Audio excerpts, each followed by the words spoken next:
All right, so let's start with the big story that we are tracking on WION at this hour. The United States of America has so far maintained that it had warned Russia about an impending terror attack by extremists just weeks before the Crocus City Hall massacre that left at least 140 people dead.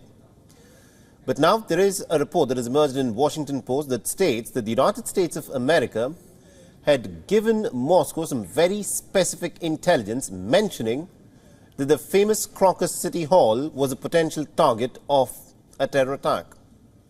Now, if the information was so specific, the question obviously is, why did the Russian authorities fail to clamp down and prevent this attack?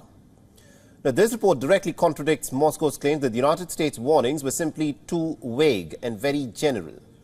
And according to the Washington Post, this information was passed on to Russia just a day before the U.S. Embassy in Moscow had issued a warning on the 7th of March to the American nationals to avoid mass gatherings in the Russian capital. Vladimir Putin has publicly dismissed the American warnings just 3 days before the 22nd of March attack, calling them as outright blackmail and attempts to intimidate and also to destabilize the Russian society. The Russian Foreign Intelligence Service Director Sergei Narshikin has admitted on the 2nd of April that they did receive some information from the United States mentioning the Crocus City Hall, and he said that it was too general and did not allow us to fully identify those who committed this terrible crime, and that Russia had taken appropriate measures to prevent the attack. Now, it is a routine practice for the United States to share this kind of information about possible terror attacks under its duty to warn policy. It's also unusual for the United States to give this kind of an intelligence to an adversary nation, as it risks revealing how the United States may have obtained the intelligence. The Russian authorities soon managed to apprehend the Crocus City Hall attack suspects in Bryansk, claiming that they were en route to Ukraine. And they've also said that it was Kiev that had hired the operatives, allegations that the United States and the Ukrainian officials have rejected. The President Vladimir Putin said on Tuesday that Russia will find out as to who is behind last month's attack. Meanwhile, Russia is seeing a significant jump in the number of people who are signing up contracts to join the armed forces since last month's deadly Crocus City Hall terror attack. The Russia's defense ministry has said that more than 100,000 people have now signed contracts with the military, that is the Russian military, since the beginning of this year, including about 16,000 in just the last 10 days. Now is the time to act, to go and sign up for a contract to defend the motherland. Otherwise, it is going to come here. All right, now to give us more perspective in terms of this entire controversy, we're being joined by Dr. Sergei Markov, who's a former spokesperson for the Russian President Vladimir Putin, and he's joining us live from Moscow. Now, Dr. Markov, thank you very much indeed, sir, for joining us here on WION. The question that everyone obviously is looking an answer for is, because the American intelligence services, they claim, because this is according to a report that has appeared in the Washington Post, that on the 6th of March, there was a very specific intelligence that was given by the Americans to the Russian intelligence units that there could be an attack on the Crocus City Hall on the outskirts of Moscow. Did Russia disregard this intel input?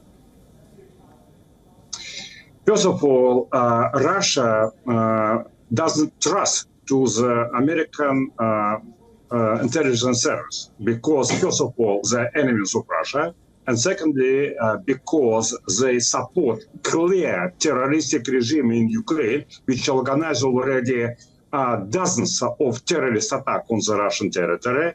And thirdly, because United Intelligence Service already have been lying in many cases, including famous accusation of the head of the Iraq that Iraq has a mass destruction weapon.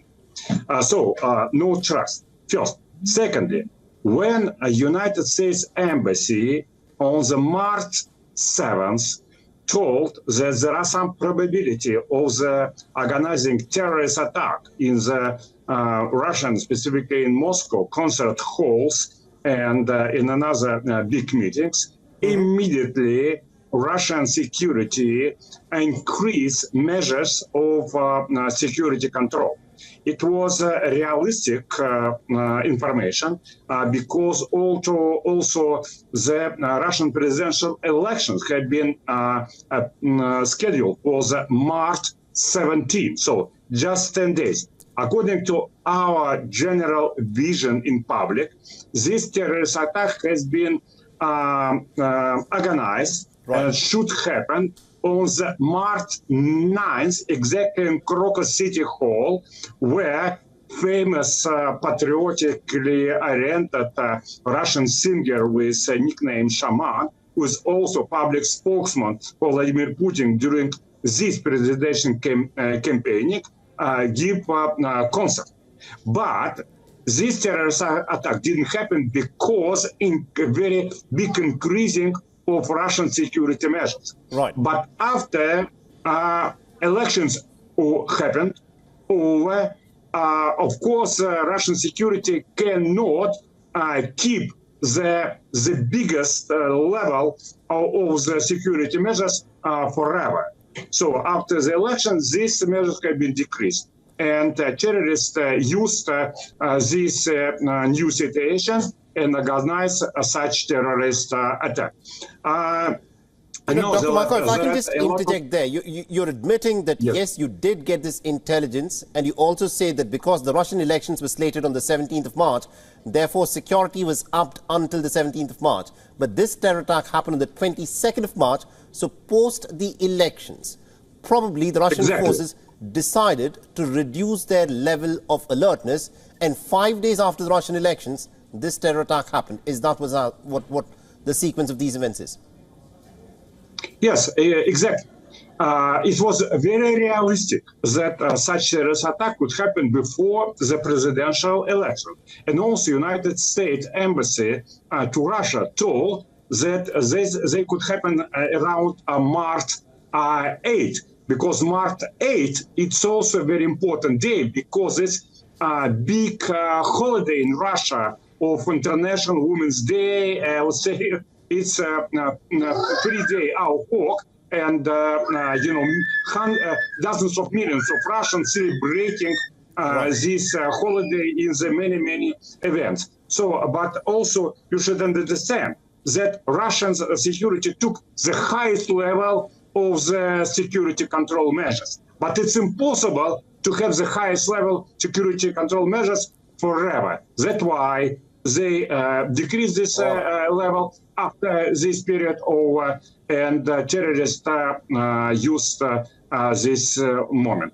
And also, no trust in Russia to the Washington because they're saying, Ukraine? No.